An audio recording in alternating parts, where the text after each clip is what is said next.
Welcome everyone to this webinar on family literacy. This workshop is hosted by Learn. We're an educational nonprofit that serves the English-speaking community in the province of Quebec. And we have with us today Rita. She comes to us from Frontier College, and we're going to have her explain who she is, what she does, a little bit about Frontier College, and then dive right into the material for today. Welcome, Rita. Awesome. Thank you very much, Catherine. I'm really excited to be here. Thank you, everybody, for registering for this workshop and showing up today. And I'm very hopeful that you will learn something new today. And if you find that you are already doing a lot of the things that we will talk about in the workshop, then this will be a reassurance to you that you are doing something right as a parent and as an educator. And hopefully you will leave this workshop encouraged and to continue to do what you're doing. All right, so as Catherine said, my name is Rita and I work at Frontier College. Frontier College is a charitable literacy organization. We provide different programming for individuals to help them achieve their potential by improving their literacy skills. In this workshop today, we will be defining what literacy means. So the definition of literacy. We will talk about how to instill good learning habits. We will talk about benefits of reading to your child. We'll talk about the different learning styles. And we will have, as I said, a Q&A session at the end of the workshop to answer any questions that might come up. And we will also have ideas of some literacy activities that you can incorporate in your day-to-day life at home with your children to improve their love for reading and also writing. Yes. What's literacy? When you hear the word literacy as a parent, what does that say to you? So feel free to, you can say one word, just one word of what you think literacy is. Do you think literacy is reading? Do you think literacy, oh, awesome, Ben just said it. So literacy, Ben said literacy is reading. Wonderful. Jamie says comprehension. For sure, both of you are correct. Wonderful. Stephanie said literacy is understanding. Absolutely. So I got this definition that you're seeing on the screen from the Frontier College. And it says that literacy is a set of foundational skills that enable an individual to interpret information, make decisions, solve problems in personal, work, and community life. So essentially, literacy is that ability to be able to read and write, but it does not stop there. You have to be able to use what you read and write in order to solve real-world problems. So for children, it teaches them how to interact and use the lessons and things that they're learning and the words they're learning in their day-to-day life. Wonderful. Okay, so what is family literacy? So we just defined literacy and said it's not only about reading and writing, but there's also that comprehension aspect to literacy. Now, our focus for this workshop is family literacy, being able to take that definition of literacy and applying it to a family setting. So parents and children engaging in fun activities to help them improve their oral, language, writing, and reading skills. That is the definition of family literacy. So it's no longer just the child as an individual doing the reading, but family literacy means the parents are working together with the children to, incorporate fun activities that help in their day-to-day routine to help them improve their oral language, writing, and reading skills. As a parent, you play a very big part in helping your children learn. Your children's first and most important teacher, and children need time with you. So even though children, in this particular situation, children are not going to school due to COVID, and children are having to still learn online, the situation is a little bit different than normal. However, even though they're spending that day in front of a computer probably doing their schoolwork, it's also important as a family to spend time doing fun activities that are educational for your children.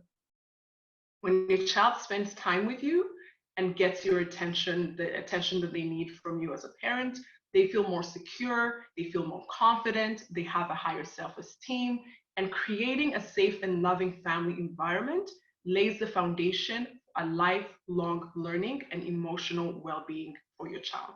So family literacy is very, very important. By talking and listening to your child, you are creating a foundation for good communication habits. These communication habits will make them, as I said, more confident, and in the long run, they will make your child more successful, especially in their academic and eventually in their career. Family literacy activities, once you incorporate them in your day-to-day life, help improve your child's use of language. Your child will learn how to communicate, and they will learn how to have a conversation with other people. The first benefit of family literacy is it's fun. Family literacy is not meant to be very stressful. It's not meant to be very, yes, it is educational, but there's also that fun aspect to it that children might not be able to get from a classroom setting.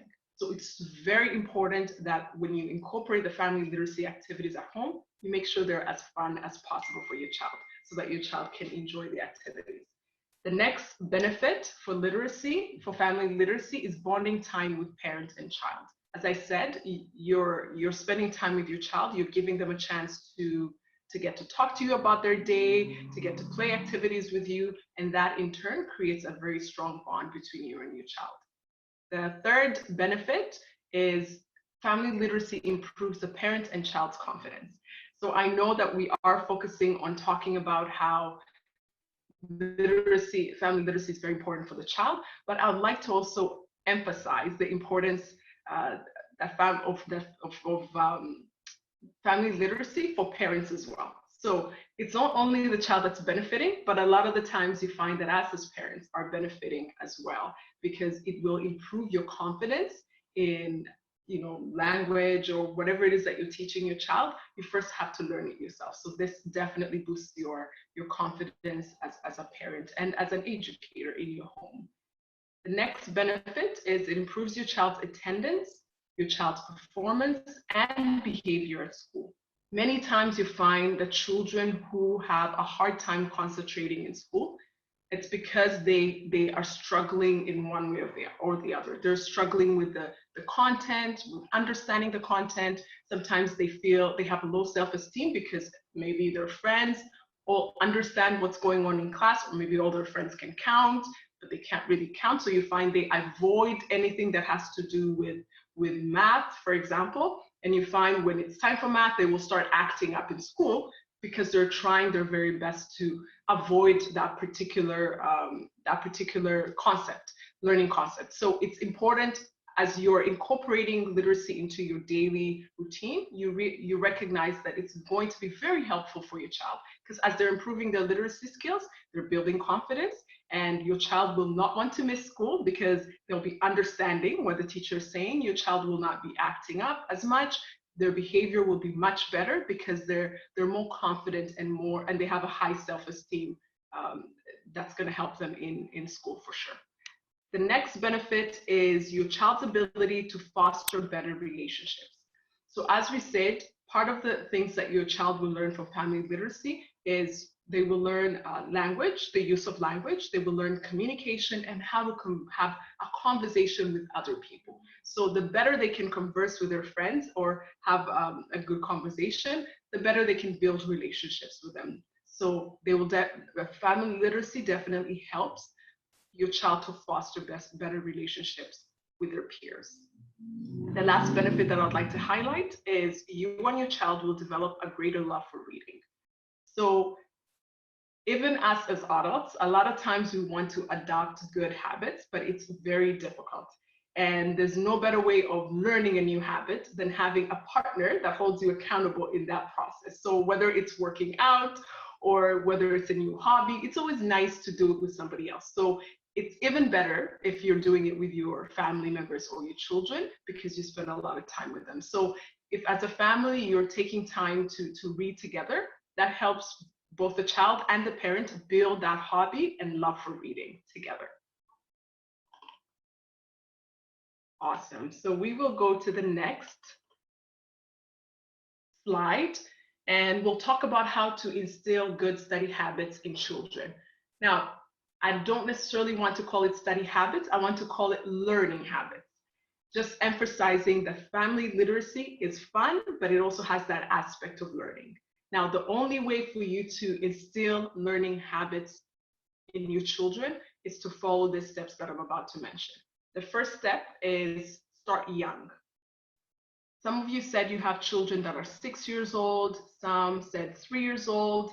There is no age, there is no rule against starting literacy activities at a particular age, of not starting literacy activities at a particular age. It's never too early to start reading to your children. In fact, they even say when they're still in the womb, the mother can read books to their child. So it's so important to start your child young, because when your child starts kindergarten, you can ask your child to tell you what they wrote in or read in school.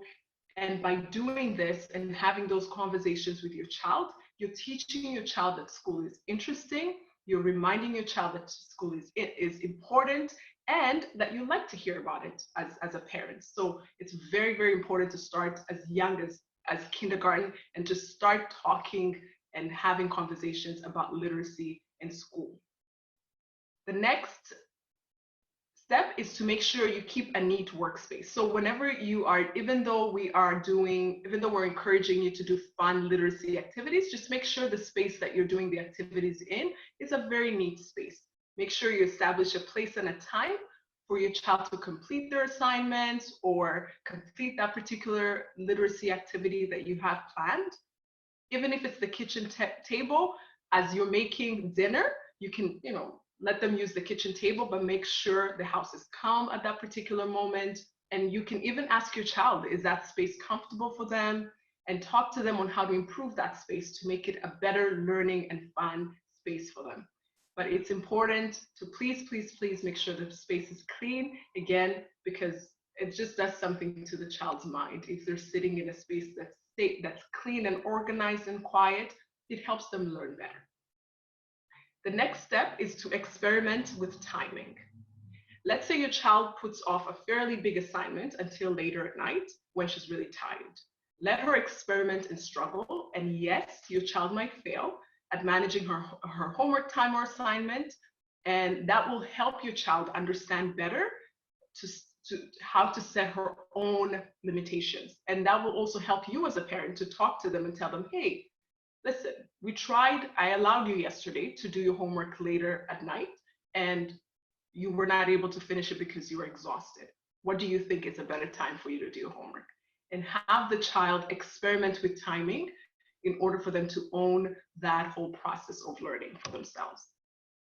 Experiment with the homework schedule. Don't feel bad if you have to switch it up and down before you establish a certain routine. That's totally fine as a parent. The most important thing is to make sure you're letting your child take ownership of that time. Okay, the next one is going to be routine. Maintain a steady and persistent routine. And one of the most important purposes of early schooling is to encourage your children to cultivate a love for learning and set effective study habits that support their individual learning styles. So if your child, the importance of creating that routine is it gives a child something predictable that they can look forward to. And once they start, looking forward to that fun learning time with you, then it helps them understand, oh, if this is actually part of my routine for the day, then it's actually an important aspect of my life. That means they begin to cultivate that love for learning, and you help them cultivate that the habits, the study habits or the learning habits that you want them to develop even at a young age. The last point, which will lead us into our next session or segment of our workshop, is remembering that everybody learns different.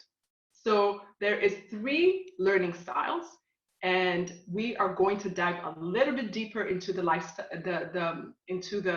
learning styles and talk about the indicators of those learning styles and identifying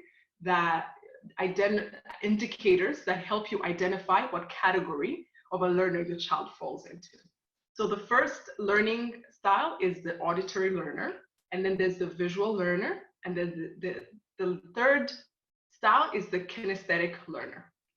So it's important as a parent for you to be able to recognize the best learning style for your child. Even when they're still young, children already exhibit some of these things. You don't have to wait till they get to grade 5, or you don't have to wait for them to get to a point where they can actually read a book or a whole sentence. Even when they're really, really young, we'll talk about some indicators that can teach you as a parent to recognize the exact learning style of your child, so that you can tailor the activities to that learning style and really help them enjoy the whole learning experience. So auditory learners, they like to hear things. When they hear things, they learn them better and faster. So you might want to experiment with having your child record herself when she's reading, and that will help them remember the story. You can also record yourself as a parent and maybe play that recording for them so that they can hear. If there is a particular story that you are going to be reading with your child might learn the words better if they hear you pronounce the words. So make sure if your child falls in that category, and we'll talk about indicators so that you can know if your child falls in that category. For visual learners, it's very straightforward. That means that when they see something, then they learn it easily or learn it better. Kinesthetic, this is the high energy student that always usually wants to take notes, or you might find them very hands-on in their learning. And when you're teaching them, for example, counting, they might want to actually work with the blocks in order to learn how to count. Those are some of the things that indicate that your child falls in that category. Now, it doesn't mean that every single child has to fall in one category, and some learners actually have multiple learning styles. So as a parent, you just have to be able to identify the best learning style for your child. But again, when they're still young, you're welcome to experiment and try different things until you really are able to identify the best way your child learns. And in that way, you can actually advocate for them once they start going to school, or even for those who have children that are 6 years old and up, going in grade school, you can start telling the teachers, hey, my child learns better this way, And so the teachers can always try to incorporate certain activities as much as possible to help your child learn better. But yeah, so as a parent, these are the indicators that will tell you what learning category your child falls in. Perfect. So that tells us the definitions of the 3 learning styles that I just talked about. The visual learners, they learn through seeing. Auditory learners learn best by listening and talking through ideas with others. Kinesthetic and tactile learners, they prefer to be actively engaged. Perfect. So we'll go into the indicators of the different learning styles. Perfect. So we'll go into the indicators of the different learning styles. So the first learning style we talked about was the visual learners. So some children are strong visual learners, meaning that they need to see something to learn it. They'll have to write things down, they'll need to highlight it, or make elaborate charts to illustrate how everything fits together. If your child seems to prefer visual learning, you can suggest that she convert her illustrated notes into words. And visual learners tend to do best studying on their own in a quiet room, and sometimes they can use things like flashcards.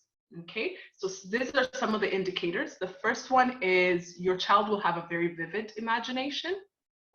Second is your child will have an interest with art, drawing, and crafts. Your child will have a strong memory that relays visually observed information. Your child will have a good sense of direction and understanding of maps. Your child will have an aptitude in reading and a love for books. Your child will have a recognition of people, faces, and places. And your child will have a keen interest in observing the world around her.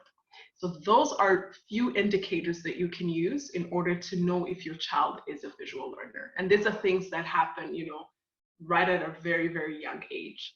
If your child is really, really visual, you'll find that they are good with illustrating whatever it is that they see. Like they love to, if maybe even coloring things and making them really bold, like creating them with really bold colors, or whenever they're sitting down on their own, they're just drawing things, right? They're really drawing things, and they're very artistic. A lot of the times you find that child is a visual learner. The next learning style is the auditory learners. And auditory learners learn best by listening and talking through ideas with others. Written information may make little sense to them until it's read out loud or discussed with others. So some of the indicators for auditory learners is they have a sharp ability to notice sounds that others do not recognize. They have an aptitude in music, instruments, or vocal ability. They have a tendency to sing along to songs or to create their own songs as they play. And they have a strong verbal ability, especially through repetition of words or phrases that they've heard before. Your child might have an ability to learn, to listen well and follow verbal directions, and they have a love for talking and discussion. So that's an easy way for you to recognize if your child falls into that category. The auditory learners, we have those kids that really, really love to have conversations, and they're very verbal. They have great verbal abilities. You find that they even pick up verbal abilities at a much younger age than their peers. So if your child is like that, they most likely fall in that category of an auditory learner. Okay, the next category that we talked about is the kinesthetic tactile learner. And this kind of a learner prefers to be actively engaged. They enjoy hands-on activities using concrete materials and the opportunity to move about and engage in physical activity. So you find that they have aptitude in sports, dance, or other physical activity. You find that these children have a tendency to fidget while in their seat. They may need to move while processing information. You find that they have frequent use of gestures when speaking or explaining things. They have a love of hands-on activities and play acting. You find that they have an enjoyment of writing, drawing, and handwriting exercises, and they have early physical development, such as walking, crawling, or sitting early. So if your child falls in that category, you definitely want to make sure you research as many activities as you can find that can strengthen that child's literacy skills using that kind of learning. All right, so I'll pause here and ask if there's any questions, because we just talked about some of the indicators. So based on that, I just want to quickly ask, because I know we have some parents that are following, that attended the workshop, but there's also parents that will watch the video later on. So I'd like for you to comment. If you're watching the video later on, feel free to comment and put in the comments what kind of a learner you think your child is. And for the parents that are in the workshop, please let's put in the chat room. Tell me, based on the descriptions that I just gave, can you just quickly tell me what category your child fits in out of the 3 categories? Perfect. So Ben says he has a visual learner, but also an auditory as well. Perfect. Yep. As we said, it doesn't mean they have to fall into one. For sure, they might have multiple learning styles. Do you know if, is it something that could be hereditary, or is it just something that each person is born like that or develops it over time? And can we help a child develop through one of these learning styles? Absolutely. Okay, so I do think it's a bit of both. So it could be, it's almost like the nature versus nurture situation, where you can have certain skills, but depending on the environment that you're in, you can either enhance those skills or completely never use those skills and develop a whole set of skills based on your environment. So it's a little bit of both. It could be genetic, but it's also, these are skills that a person can actually develop. So if your child, for example, I noticed that Jamie said that her child falls in the tactile auditory category. Yes, you can definitely help them become more visual learners by exposing them to learning material that is more on the visual learning side of things. As a parent, you're welcome to expose your child to as many learning styles as possible. Like again, it comes with the experimenting, trying different activities in order to really help them improve, because Yes, we can try to cater to the area that they're strong, but however, the world might not cater to that area always for them, okay? So it's also important to think about that and say, hey, my child is a visual learner. But if you know, I help them with their auditory skills, then they'll really, really improve, and you know, they're never going to be weak in that area when they go in school or when they get into the workplace. So you are welcome to experiment with different things as a parent and help your child build more learning skills. It's important we talked about literacy, family literacy. It's really important to be able to find different ideas on how you can really encourage your child to build those skills. So first thing you can do with your child is catch them reading. If you notice your child is reading, celebrate them, okay? Celebrate them if you notice them reading a sign on the road, if you notice them trying to read a label, whatever they're trying to read, please celebrate them, and that will help them really be inspired and motivated to do it a little bit more. The next one is let them catch you reading. So make it obvious, make the reading obvious, especially if you have young children. Read out loud when you are about to bake your favorite cake, let's say. Take out the box or take out the recipe list and read it out loud. Let your children hear you doing the reading so that you can hopefully motivate them to try and cultivate that habit of reading as well. Next one is find a book buddy. You can surf the web with your children. Keep books in a safe place. You can sing songs if you have younger kids, sing songs, rhymes, poems. You can celebrate Family Literacy Day. That's a good way to introduce the word literacy to your children so that they know that this is a worldwide concept and it's done all around the world. They do it differently.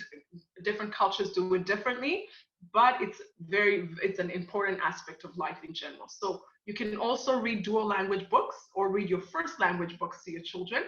You can play board games, you can play card games. If you take the bus with your child, you can read the advertisements together, and you can also read flyers together with your child. So there's very many different ways you can really, really try to engage your children on the level of reading. And even when they're still too young and can't read it themselves, read it out loud for them, and hopefully they will grow to love reading, and they will attempt to read and learn how to read as well. So the next one is going to be literacy activities. We're coming to the end of the workshop. I would like to suggest a few literacy activities you can do at home with your children, and we will also send you an email at the end of the workshop that has a booklet that includes some activities that you can play with your children, and everything that I talked about today. I actually have a document that we will include in the email that breaks it all down for you and shares all the information with you on how to improve literacy with your children at home. So first thing you can do, easiest thing, is read to your child before bedtime every night. That's a literacy activity that you can include in your routine.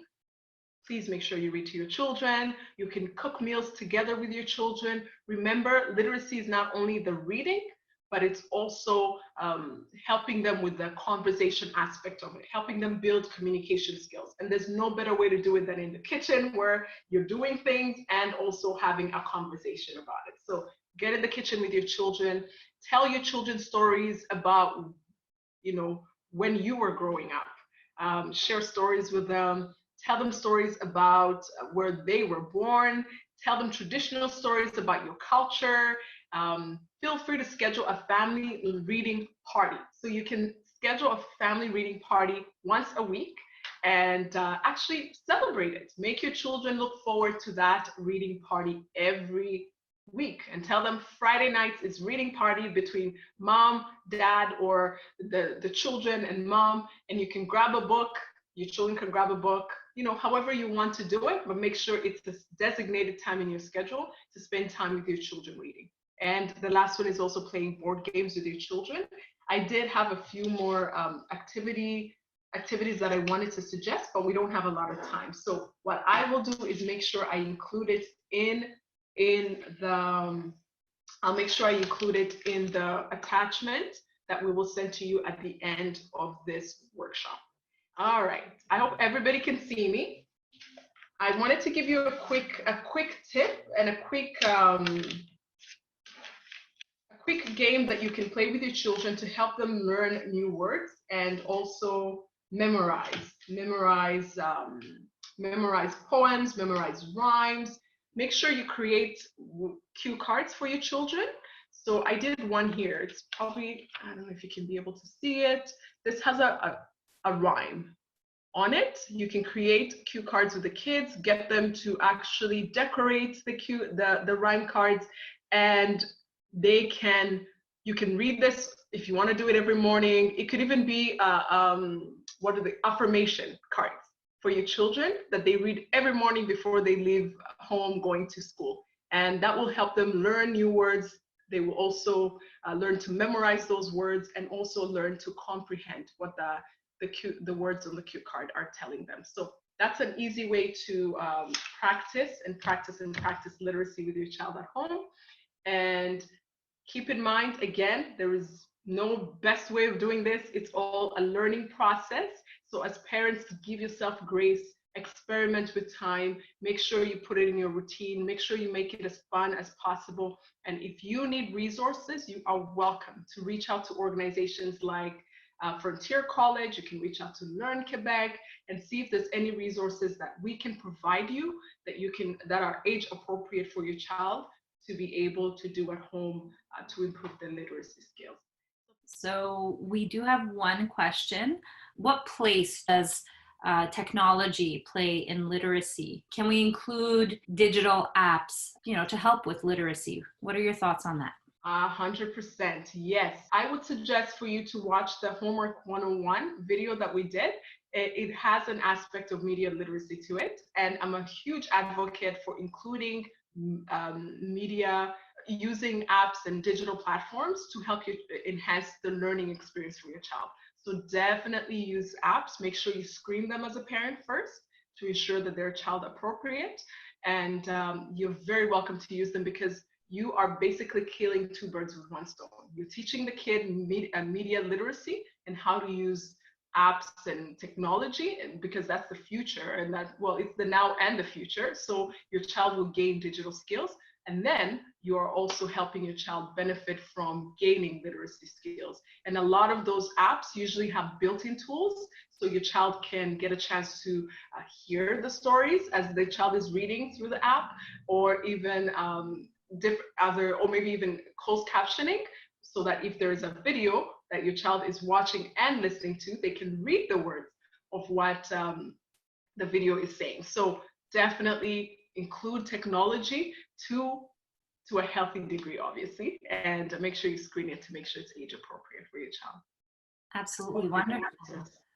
So we have a lot of thank yous in the chat, and I will take this opportunity to add one more thing. If parents are looking for content that's been screened by educators and pedagogical consultants, I invite you to visit learnquebec.ca/learn-at-home, and we'll send out the link in the email as well. So we've put together resources for different age groups, on different themes as well for children, all the way from preschool to high school. And there's a lot of things that have been verified by educators to be really great content. And we would also encourage you, if you come up with some great apps or something that you recommend, feel free to share them with us, share them with your network, with your peers, with other parents. So thank you very much for tuning into the workshop, and for those who watch the recording, thank you. Bye, everybody.